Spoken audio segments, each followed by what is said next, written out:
नमस्कार दोस्तों, स्वागत है आपका अपने चैनल स्टडी अड्डा में। तो दोस्तों, UTET previous year question paper की सीरीज में आज हम डिस्कस करने वाले हैं 2024 में जो यूटेट का पेपर फर्स्ट हुआ था उसकी जो द्वितीय भाषा संस्कृत है। तो जिन लोगों ने द्वितीय भाषा संस्कृत ले रखी है, ये वीडियो जो है स्पेशल उन्हीं लोगों के लिए है। तो स्टार्ट कर लेते हैं। तो देखो, यहाँ पर हमारा सबसे पहला क्वेश्चन है कि शिक्षण योजनाया अभावे शिक्षण कार्य भवति, यानी कि शिक्षण योजना के अभाव में कौन सा कार्य होता है।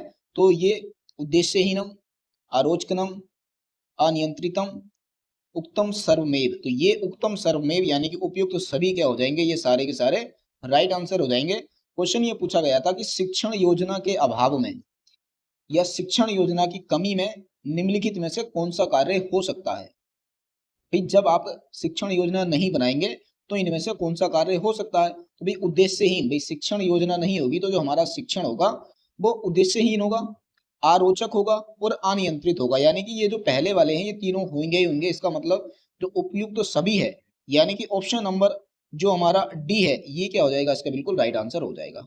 ठीक है, अगला हमारा क्वेश्चन आता है कि विभानुभाव व्याभिचारी योगा दृश्य निष्पत्ति उत्तीरिये मस्ती। तो इसका जो हमारा राइट आंसर हो जाएगा ये हो जाएगा आचार्य भरत मुनि, यानी कि ऑप्शन नंबर डी क्या हो जाएगा, इसका राइट आंसर हो जाएगा। अगला क्वेश्चन है एड प्रत्याहारे वर्णासंति की जो एड प्रत्याहार होता है इसके अंदर कितने वर्ण होते हैं। तो इसके अंदर दो वर्ण होते हैं, ए और ओ, यानी कि ऑप्शन नंबर ए इसका बिल्कुल राइट आंसर हो जाएगा। अगला क्वेश्चन है कि तुव्या पुस्तकम पठ्यते इति यस्य वाक्यम कृतवाच्य रूपम भवति। कि ये जो वाक्य यहाँ पर दे रखा है तुव्या पुस्तकम पठ्यते, इसका कृतवाच्य का रूप कौन सा होगा। तो इसका जो कृतवाच्य हो जाएगा वो हो जाएगा ऑप्शन नंबर सी कि त्वम पुस्तकम पठसी, यानी कि ऑप्शन नंबर सी इसका बिल्कुल राइट आंसर हो जाएगा। अगला हमारा क्वेश्चन आ जाता है क्वेश्चन नंबर 65 कि संस्कृत संभाषणाय उपयोगी शिक्षण विधि अस्ति। कि संस्कृत भाषण के अंदर जो सबसे उपयोगी विधि है वो कौन सी है। तो वो है हमारी प्रत्यक्ष विधि, यानी कि ऑप्शन नंबर सी क्या हो जाएगा, इसका बिल्कुल राइट आंसर हो जाएगा। अगला हमारा क्वेश्चन आ जाता है क्वेश्चन नंबर 66 कि अभिता परिता समया निक्सा हा प्रति योगे विभक्ति प्रत्योज्यते। यानी कि यहाँ पर ये जो वाक्य दे रखा है इसके अंदर कौन सी विभक्ति प्रयुक्त हुई है। तो यहाँ पर जो विभक्ति प्रयुक्त हुई है वो ये द्वितीय, यानी कि ऑप्शन नंबर बी इसका राइट आंसर हो जाएगा। अगला है कि शुद्धम वाक्य मस्ती, कि इसमें से जो शुद्ध वाक्य है वो हमने बताना है। तो जो हमारा बिल्कुल शुद्ध वाक्य हो जाएगा वो पहला ही हो जाएगा कि शिशवे क्रीडकम रोचयते, यानी कि ऑप्शन नंबर ए इसका बिल्कुल राइट आंसर हो जाएगा। अगला हमारा क्वेश्चन आ जाता है कि समीचीनाम तालुकाम चिनुत। कि यहाँ पर ये जो दे रखा है ना इसको हमने मैच करना है। यानी कि यहाँ पर इस साइड क्या दे रखे हैं, ये तो हमारे कवियों के नाम दे रखे हैं और यहाँ पर इनकी रचनाओं के नाम दे रखे हैं। तो इनकी रचनाओं से हमें मैच करना है। तो देखो, कालिदास, कालिदास की रचना कौन सी है। तो ये तो सभी को ज्ञात ही होगा कि जो कालिदास की रचना है वो है कुमार संभव, यानी कि हम पहले वाले से तो इसको मैच कर लेंगे। ठीक हो गया। दूसरा है अश्व घोष, अश्व घोष की जो रचना है वो है हमारी बुद्ध चरित। ठीक है, तो बुद्ध चरित ये तो हिंदी में ही सबको पता ही होगा। क्षेमेंद्र, क्षेमेंद्र की जो रचना है वो है बृहत कथा मंजरी, तो यानी कि ये इससे मैच हो जाएगा। और श्रीहर्ष ने लिखा है नैषधि चरित्र। ठीक है, तो इस तरह से हम देखेंगे तो हमारा हो जाएगा 2 3 4 1, 2 3 4 1 हमारा ऑप्शन नंबर सी में है। तो ये जो है हमारा ऑप्शन नंबर सी क्या हो जाएगा, इसका बिल्कुल राइट आंसर हो जाएगा। ठीक है, अगला हमारा क्वेश्चन आ जाता है कि अथर्व वेद से ब्राह्मण ग्रंथ अस्ति। कि जो अथर्व वेद है इसका ब्राह्मण ग्रंथ कौन सा है। तो इसका जो ब्राह्मण ग्रंथ हो जाएगा वो हो जाएगा गोपथ ब्राह्मण। ठीक है, यानी कि ऑप्शन नंबर ए जो हो जाएगा हमारा बिल्कुल राइट आंसर हो जाएगा। अगला हमारा क्वेश्चन रहता है कि भाषा बोधस्य प्रथम चरणे आवश्यकम भवति। कि भाषा बोध का जो प्रथम चरण होता है वो कौन सा होता है। तो ये होता है सुनकर अनुकरण करना, यानी कि ऑप्शन नंबर ए क्या हो जाएगा, इसका बिल्कुल राइट आंसर हो जाएगा। यानी कि भाई आप भाषा सीख रहे हो तो भाषा सीखने का सबसे पहला स्टेप कौन सा होगा। तो पहला स्टेप तो यही होगा कि आप किसी को सुन रहे हो और सुनकर उसका अनुकरण कर रहे हो, उसको रिपीट कर रहे हो, उसको बोल रहे हो। तो यही क्या होता है, भाषा को जानने का प्रथम चरण होता है।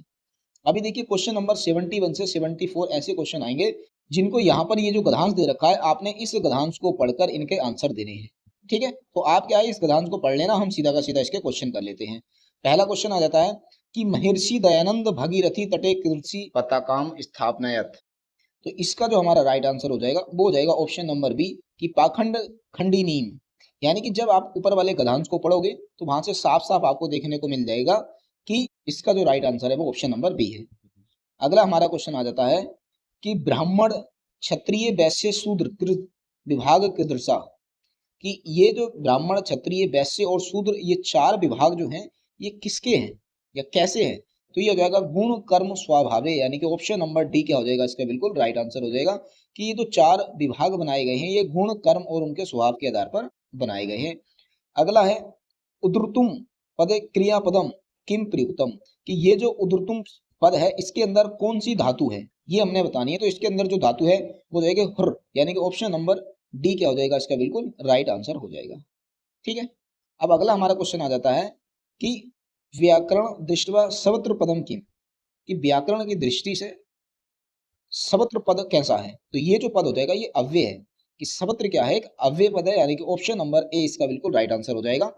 अब अगला हमारा क्वेश्चन आ जाता है कि यतश्च निर्धारण इति सूत्रेण विभक्ति भवति, कि ये जो यतस्य निर्धारण है इसमें कौन सी विभक्ति प्रयुक्त हुई है ये हमने बताना है। तो इसमें जो विभक्ति प्रयुक्त हुई है वो हुई है षष्ठी, यानी कि ऑप्शन नंबर डी क्या हो जाएगा इसका बिल्कुल राइट आंसर हो जाएगा। अगला है निम्नलिखित वर्णनाम मध्य ऊष्म वर्ण नास्ति, कि इन वर्णों के बीच में से कौन सा ऊष्म वर्ण नहीं है? तो जो ऊष्म वर्ण नहीं है वो र नहीं है, यानी कि ऑप्शन नंबर सी क्या हो जाएगा इसका बिल्कुल राइट आंसर हो जाएगा। बाकी स, ह और स ये क्या है? ऊष्म व्यंजन है, ऊष्म वर्ण है। ठीक हो गया। अगला है रामायण चंपू इत्यस्य चंपू काव्यस्य रचिता अस्ति, कि यहाँ पर ये जो रामायण चंपू है इस चंपू काव्य के रचिता कौन है? तो ये है भोजराज, यानी कि ऑप्शन नंबर सी क्या हो जाएगा इसका बिल्कुल राइट आंसर हो जाएगा। अगला हमारा क्वेश्चन आ जाता है कि छंदस्य नामोल्लेखम कृत्वा रिक्त स्थानम पूरयत, कि हमने क्या करना है? छंद के नाम का उल्लेख करके हमने यहाँ पर ये जो फिल इन द ब्लैंक्स है इसको फिल करना है। तो जब आप इसको पढ़ेंगे तो यहाँ से जो आपका राइट आंसर आ जाएगा वो आ जाएगा कि शार्दुल विक्रीडियतुम, यानी कि ऑप्शन नंबर सी क्या हो जाएगा इसका बिल्कुल राइट आंसर हो जाएगा। अगला आ जाता ये नांगड़ा विकारा इत्यनुसारेण विकृता गांडबाजी शब्दे विभक्ति प्रयुज्यते, कि ये जो शब्द है इसके अंदर कौन सी विभक्ति प्रयुक्त हुई है? तो इसमें हुई है तृतीय तीसरी विभक्ति प्रयुक्त हुई है, यानी कि ऑप्शन नंबर बी क्या हो जाएगा इसका बिल्कुल राइट आंसर हो जाएगा। अगला हमारा क्वेश्चन आ जाता है कि अधिगमन संदर्भे केशांच छात्राणाम गति स्तरानुरूपम न दृश्यते तेषाम कृत्य विशिष्ट पठनम व्यवस्थाया आवश्यकता अनुभूतियते इदम अस्ति, यानी कि यहाँ पर ये जो दे रखा है ये पूछा है कि ये किस प्रकार का शिक्षण है? तो ये जो है हमारा उपचारात्मक शिक्षण है, यानी कि ऑप्शन नंबर सी क्या हो जाएगा इसका बिल्कुल राइट आंसर हो जाएगा। ठीक हो गया। अब अगला हमारा क्वेश्चन आ जाता है कि घा वर्ण से उच्चारण स्थानम निर्धारयतु, कि ये जो घा वर्ण है इसका उच्चारण स्थान कौन सा हो जाएगा? तो भाई ये तो आप सभी को पता होगा कि जो पहला ही वर्ग होता है का वर्ग, ये क्या होता है? कंठ वाला होता है, यानी कि ऑप्शन नंबर ए क्या हो जाएगा इसका बिल्कुल राइट आंसर हो जाएगा। अगला हमारा क्वेश्चन आ जाता है कि संस्कृत शिक्षणे व्यास अथवा भाष्य विधि सर्वाधिका उपयोगी अस्ति, कि संस्कृत शिक्षण के अंदर ये जो व्यास और भाष्य विधि है ये कहाँ पर सबसे ज्यादा प्रयुक्त की जाती है? तो देखिए ये जो विधि है ना सबसे ज्यादा जो प्रयुक्त की जाती है ये स्नातक स्तर पर की जाती है। ठीक है, क्योंकि इसमें जो है ना सिर्फ लेक्चर ही दिए जाते हैं ज्यादातर, और छोटे बच्चों को हम लेक्चर नहीं दे सकते हैं, सिर्फ स्नातक के बच्चों को ही हम समझा सकते हैं लेक्चर देकर। अगला हमारा क्वेश्चन आ जाता है कि योग क्षेमम बहामिहम उक्ति अस्ति, कि ये जो उक्ति यहाँ पर लिखी हुई है ये कहाँ से ली गई है? तो ये ली गई है भगवत गीता से, यानी कि ऑप्शन नंबर बी क्या हो जाएगा इसका बिल्कुल राइट आंसर हो जाएगा। अब अगला हमारा क्वेश्चन आ जाता है कि यथाशक्ति इत्यस्मिन पदे समास विग्रह अस्ति, कि ये जो यथाशक्ति शब्द है इसके अगर हम समास विग्रह करते हैं तो क्या आ जाता है? तो जब इसका समास विग्रह करेगा तो आ जाएगा शक्तिम अंतिक्रियम, यानी कि ऑप्शन नंबर सी क्या हो जाएगा इसका बिल्कुल राइट आंसर हो जाएगा। अब अगला हमारा क्वेश्चन आ जाता है कि संस्कृत शिक्षकस्य कृते आवश्यकम भवति, यानी कि संस्कृत का जो शिक्षक होता है उसके अंदर क्या होना चाहिए? तो संस्कृत का पूर्ण ज्ञान होना चाहिए, शुद्ध उच्चारण होना चाहिए, शिक्षण में अभिरुचि होनी चाहिए, यानी कि उपयुक्त सभी उत्तम सर्वमेव क्या हो जाएगा इसका बिल्कुल राइट आंसर हो जाएगा। अभी देखिए यहाँ पर फिर एक गद्यांश दे रखा है और इस गद्यांश को पढ़कर हमने क्वेश्चन नंबर 86 से लेकर 89 तक के उत्तर हमने देने हैं। तो आप ये गद्यांश को पढ़ लेना, हम सीधा इसके क्वेश्चन देख लेते हैं। ये देखो गद्यांश यहाँ पर भी है, ऊपर भी आप देख लेना। तो पहला इसका हमारा क्वेश्चन आ जाता है कि अस्मिन गद्यांशे कस्य वर्ण्यम अस्ति, यानी कि इस गद्यांश में किसका वर्णन किया गया है? तो इसमें जो वर्णन किया गया भूकंप का वर्णन किया गया, यानी कि ऑप्शन नंबर डी क्या हो जाएगा इसका बिल्कुल राइट आंसर हो जाएगा। अगला है हमारा कि तस्योपशमनाय इत्यत्र संधि अस्ति, यानी कि ये जो शब्द है तस्योपशमनाय, इसके अंदर कौन सी संधि है? तो इसके अंदर जो संधि हो जाएगी वो जाएगी गुण संधि, यानी कि ऑप्शन नंबर बी इसका बिल्कुल राइट आंसर हो जाएगा। अगला हमारा क्वेश्चन आ जाता है कि कस्य समक्षम मानवा वामन कल्प एवं, किसके सामने जो मानव है वो एक सूक्ष्म तिनके की भांति है, तो वो किसके सामने है?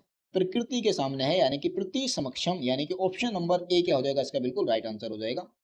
अगला हमारा क्वेश्चन आ जाता है कि पाषाण शिला अस्मिन पदे समासः अस्ति, कि ये जो पाषाण शिला शब्द है इसके अंदर कौन सा समास है? तो इसके अंदर जो समास हो जाएगा वो हो जाएगा तत्पुरुष समास, यानी कि ऑप्शन नंबर ए क्या हो जाएगा इसका बिल्कुल राइट आंसर हो जाएगा। अगला और संस्कृत का हमारा लास्ट क्वेश्चन आ जाता है कि निम्नांकित वर्णेषु महाप्राण ध्वनि सूचका वर्ण नास्ति, कि ये जो यहाँ पर वर्ण दे रखे हैं इनमें से कौन महाप्राण नहीं है? नास्ति लिखा है ना, नहीं है, तो कौन सा महाप्राण नहीं है? तो ये दा जो है ऑप्शन नंबर डी, ये महाप्राण नहीं है, तो इसकी वजह से ये जो ऑप्शन नंबर डी हो जाएगा हमारा इसका बिल्कुल राइट आंसर हो जाएगा। और संस्कृत के ये जो हमारे 30 क्वेश्चन थे ये हमारे सारे के सारे कंप्लीट हो गए हैं।